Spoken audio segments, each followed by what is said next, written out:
Pour le F9, j'ai commencé par le dernier film, qui est un film que j'adore, qui s'appelle Les animaux domestiques. C'est tiré d'une bande dessinée de Jean Lecointre, et c'est très très drôle. Donc c'est une famille dans un milieu bourgeoise qui habite dans une maison style maison d'archi.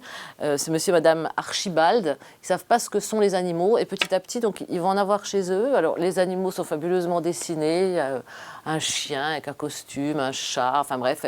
Et donc chaque fois, ils vont inviter tous les pontes du quartier pour faire les beaux. Évidemment, il va toujours se passer quelque chose qui va les déranger, jusqu'au jour où, enfin bon, c'est super bien fait, c'est coloré, les personnages sont magnifiques, donc celui-là, il faut absolument le voir donc, dans ce programme F9.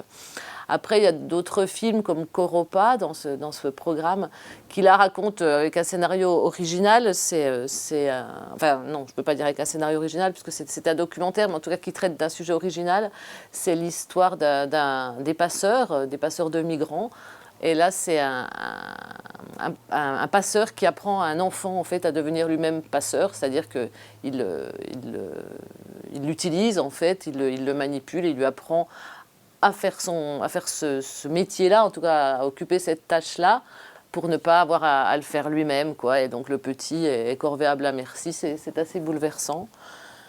Et puis en parlant de Le Petit, il y a un film justement qui s'appelle Le Petit. Là, c'est une fiction qui a été tournée pour partie en Auvergne, qui raconte l'histoire d'un gamin qui vit avec son père très malade et sa mère. C'est pas drôle du tout, mais c'est bien fait. J'ai bien aimé aussi dans cette série le film qui s'appelle Guillaume à la dérive et qui réunit deux acteurs que j'aime beaucoup, en l'occurrence André Marcon et Anne Alvaro.